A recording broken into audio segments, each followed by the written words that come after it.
Welcome friends, বুলবিয়ার জন YouTube চ্যানেলে আপনাদের আবার স্বাগত। তো আমরা আজকে দেখব যে আমি ইচ্ছা করেই আজকে নিফটি চার্টটি ফার্স্টে খুলে নিয়েছি, কারণ প্রথমে যদি আমরা আজকে এফআইআই ডিআইআই ডাটা দিয়ে শুরু করি তাহলে কি দেখব, তারপরে আমি চার্ট এসে অ্যানালাইজ করব যে এখানে এসব বিষয়টি কী ঘটতে চলেছে। সো দেখুন, প্রথমেই আমি এফআইআই ডিআই ডাটা খুলে নিলাম। সো ফার্স্টে আছে ক্যাশ মার্কেট এখানে। সো ক্যাশ মার্কেটে এখানে অনেকটা যে এফআইআই আছে সেলিং করছে সে বরাবরের মতো, আজকে অনেকটা কম সেলিং করেছে এবং ডিআইআই এখানে কম কিনেছে। সো মার্কেট অ্যাক্টিভিটি যে গেমটা হয়েছে সেটা যদি ফিউচারে দেখায়, সো ক্যাশ মার্কেট কিন্তু ছোট, ক্যাশ মার্কেট হলো ছোট অংশ, ক্যাশ কিনতে কিন্তু পয়সা বেশি লাগে না। কিন্তু যখন ফিউচারে নিফটি 50কে তারা বাই করেছে, অর্থাৎ ফিউচারে যদি নিফটি 50 প্রথমে আমি ধরি তাহলে নিফটি 50কে তারা প্রথমে বাই করেছে এবং সেম অ্যামাউন্টের থেকে বেশি পরিমাণে কিন্তু একটু সেল করেছে ব্যাংক নিফটিকে। এবং যদি আমি এখানে এদের অপশানের ডাটাতে চলে যাই, একটুখানি আপনারা দেখবেন অপশানের ডাটাতে চলে যায়, তাহলে খেলাটা বুঝতে পারবো কী হয়েছে গেমটা। দেখুন অপশানের নিফটি 50কে কিন্তু বাই করা হয়েছে, অর্থাৎ কী বাই করেছে, পুট বাই করেছে। তারা ফিউচারে উপরের দিকে নিয়ে গিয়ে পুট বাই করবে নিচের দিকে? Obviously not. তারা বাই করেছে কিন্তু কল বাই করেছে নিফটি 50তে। এবং ব্যাংক নিফটিতে কী করেছে, ব্যাংক নিফটিতে এবং কল বাই করেছে হিউজ পরিমাণে। দেখুন এখানে 23,000 কোটি টাকার, এবং ব্যাংক নিফটির ক্ষেত্রে মাত্র 2700 কোটি টাকার সেল করেছে নিচের দিকে নিয়ে আসার জন্য। কী সেল করেছে? তারা পুট সেল করেছে নিচের দিকে নিয়ে এসে তারা পুট সেল করে লস খাবে না, তারা উপরের দিকে পুটই সেল করেছে। অর্থাৎ কল বাই এবং অল্প পরিমাণে পুট সেল, তার সঙ্গে কিন্তু আপনার যেটা রয়েছে নিফটিকে পজিটিভ নেগেটিভ, অর্থাৎ এই যে দুটো Nifty positive bank Nifty negative, এই দুটো হয়ে গেল এখানে কি, এখানে হয়ে গেল ব্যালেন্স, ইকুয়াল দেখালাম ব্যালেন্স।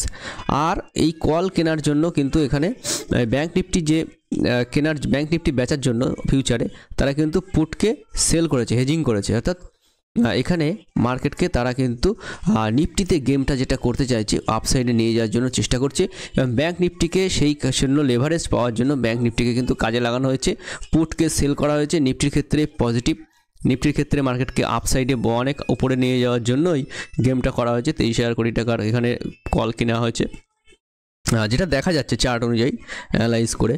সো এর অন্য কিছু হতে পারে, কিন্তু যেটা অ্যানালাইসিস সে দেখা যাচ্ছে সেটা কিন্তু নিফটিতে পজিটিভ করা হয়েছে। এবং নিফটির যে স্টক আছে সেই স্টকেও কিন্তু ফিউচারে বাইং করা হয়েছে, এবং আশ্চর্যজনকভাবে স্টক হয়তো বিগ স্টকের ফিউচার বাইং করে রেখেছে নিফটিকে নিয়ে যাওয়ার জন্য, এবং ব্যাংক নিফটিকে সেই জায়গায় লেভারেজ পাওয়া বা ব্যালেন্সের জায়গায় রেখেছে ব্যাংক নিফটিকে সেলিং, ব্যাংক নিফটি কিন্তু কলও সেল করা হয়েছে।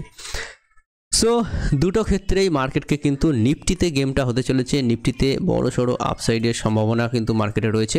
অর্থাৎ যে সেলাররা এখানে সেল করে মার্কেটকে নিচের দিকে নিয়ে আসছিল উপর থেকে, তারা কিন্তু এখন জাস্ট কভার করার জন্য মার্কেটকে তারা কিন্তু এখন এখান থেকে তারা সেলিংয়ে ছিল এতদিন, এখন কিন্তু তারা পজিটিভে যাচ্ছে, এবং নিচের থেকে মার্কেটও কিন্তু এখান থেকে পজিটিভনেস দেখাচ্ছে।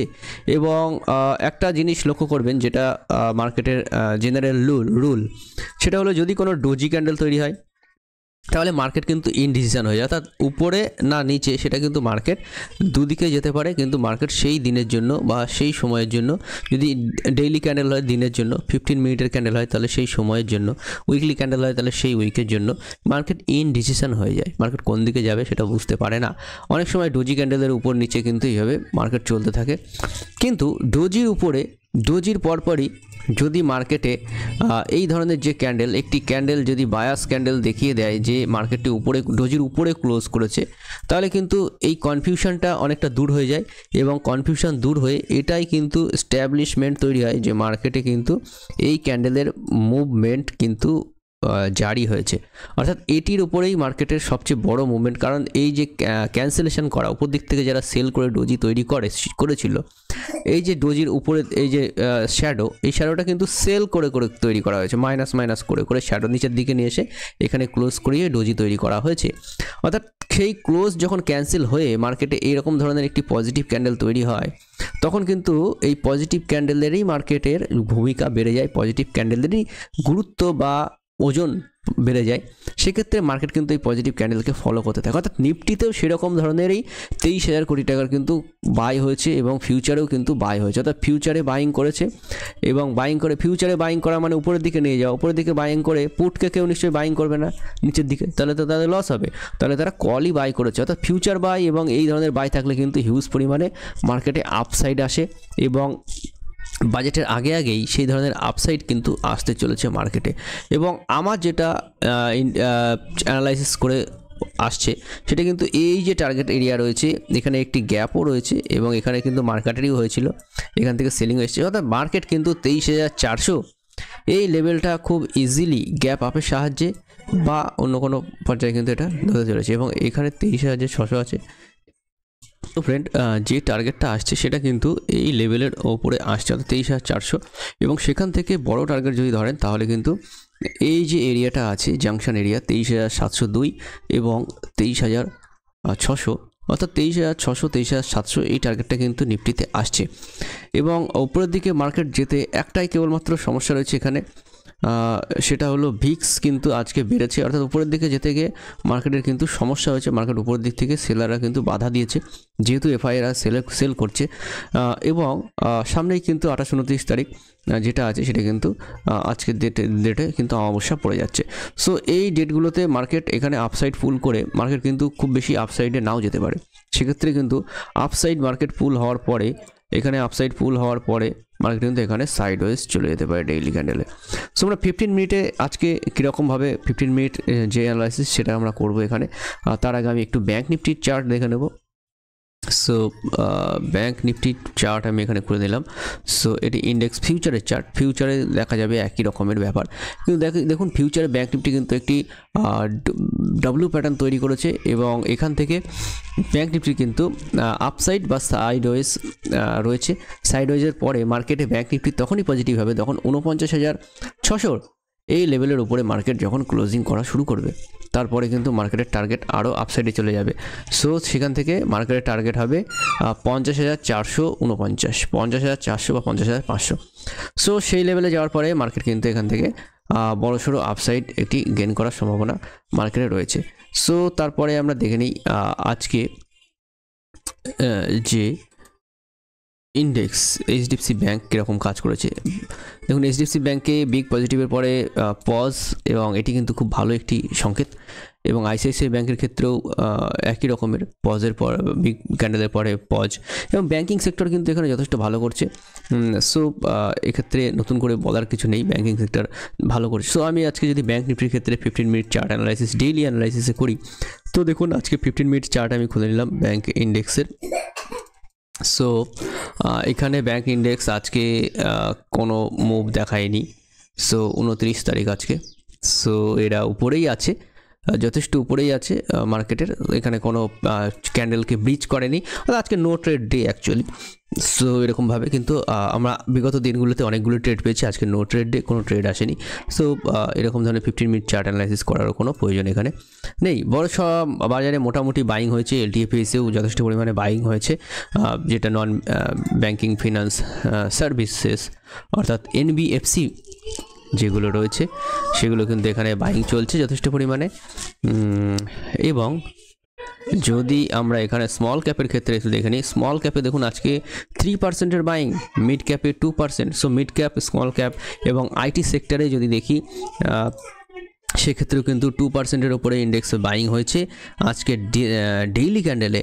So big huge buying mid cap, small cap এবং আইটি সেক্টরে। এনার্জি সেক্টরে হিউজ বাইং হয়েছে। আদানি পাওয়ারের একটি কিউআইপি আসছে, অর্থাৎ কিউআইপির মাধ্যমে তারা কিন্তু 5,000 কোটি টাকা তাদের শেয়ারের জন্য তুলতে চলেছে এবং সেই জন্য কিন্তু আদানি যেটা পাওয়ার আছে সে 5%-এর গেইন করেছে। সো এই ধরনের ভায়োলেন্ট মার্কেট, ফেরোসিয়াস মার্কেট কিন্তু এখানে হয়ে রয়েছে। সো এই মার্কেটকে কাজ করার জন্য আপনাকে কিন্তু নির্দিষ্ট পরিকল্পনা করে তবেই এগোনো দরকার। যেমন LTIM একটি আইটি সার্ভিস সেক্টর, তারা গত দিনগুলোতে যেভাবে সেলিং করেছিল আজকে কিন্তু তা পজিটিভই চলে গেছে। সো মার্কেটে নিউজ ফ্লো হচ্ছে চাইনিজ একটা AI চ্যাটবট এসছে যেটা ChatGPTর মতো, ডিপসিক, এবং তারা খুব অল্প ইনভেস্টমেন্টে অল্প ট্রেন করিয়ে চিপগুলিকে তারা কিন্তু সস্তায়, অর্থাৎ ChatGPT যেখানে $1 ট্রিলিয়ন মার্কেট ক্যাপিটালাইজেশন লাগছে, মার্কেটে তাদের এন্টারপ্রাইজ ভ্যালু এখানে দিতে হচ্ছে, সেক্ষেত্রে কিন্তু ডিপসিকের খুব একটা এন্টারপ্রাইজ ভ্যালু লাগছে না। তারা অল্প ইনভেস্টমেন্টে এবং প্রায় ChatGPTর মতো কোনো প্যারামিটারে তো তার থেকে এগিয়ে চাইনিজ ফার্ম তারা খুবই ভালো কাজ করছে। এই জন্য কিন্তু পুরো আইটি সেক্টর থেকে কয়েক লক্ষ $1 ট্রিলিয়ন মার্কেট কিন্তু সাফ হয়ে গেছে। তারা ভ্যালুয়েশন কমিয়ে দিয়েছে যেহেতু ডিপসেকের মতো কম্পিটিটার এসছে। সো এগুলো ভালো গুড কম্পিটিটার চায়নাতে হয়েছে, যদি আমাদের ইন্ডিয়াতে হলো আমাদের ইন্ডিয়ার মার্কেটও অনেক বাড়তো। এই ধরনের ইলেকট্রনিক যে ধরনের চিপ মার্কেটে রয়েছে, FSL এরা যেমন পড়েছিল আগের দিন, দেখুন রেড ক্যান্ডেল, আজকে কিন্তু সেই 6% গেন তারা এখানে নিয়েছে। সো ভেরি গুড মার্কেট এখান থেকে। শুধু দুটো জিনিসই এখানে খারাপ রয়েছে, যেটা কিনা এখানে যে ডলার ইন্ডেক্স রয়েছে এবং ইন্ডিয়ান ভিক্স এরা আপসাইডে রয়েছে। ডলার ইন্ডেক্স যদি আমি দেখি, সো সেক্ষেত্রে ডিক্সি যথেষ্ট কুল অফ হয়েছে এবং এখানে জাস্ট একটি বিয়ার পোল ফ্ল্যাগ সেটি তৈরি করেছে, পোল অ্যান্ড ফ্ল্যাগ, অর্থাৎ নিচের দিকে আসবে আবার একটু উপরে উঠবে তারপরে ধরাম করে নিচে পড়বে, জাস্ট সেরকম একটি করেছে। সো ডলার ইন্ডেক্সও ভালো পর্যায়ে রয়েছে। এখান থেকে মার্কেট কিন্তু একটি ব্রিথ নেওয়ার মতো জায়গায় পৌঁছাতে পারে, অর্থাৎ শ্বাস নেওয়ার মতো জায়গায় পৌঁছাতে পারে। সেক্ষেত্রে মার্কেটে বড়সড় বাইং আসতে চলেছে এবং নিফটির গেমটা আমি এখানে দেখালাম আপনাদের। সো FII ফিউচারে দেখুন নিফটিতে বাই এবং এখানেও বাই। সো দুটো বাই যখন একসঙ্গে হয়েছে তখন কিন্তু নিফটির ক্ষেত্রে মার্কেটে একটি পোটেনশিয়াল আপসাইড আশা করা যাচ্ছে আগামী 2-1 দিনের মধ্যে। সো সেটি কিন্তু সেই ধরনের গেম এখানে চলতে চলেছে। So thank you friends, video দেখার জন্য অসংখ্য ধন্যবাদ এবং ভিডিওটি ভালো লাগলে অবশ্যই শেয়ার করবেন, লাইক, শেয়ার এবং কমেন্ট করে জানাবেন। Thank you, have a good trading day.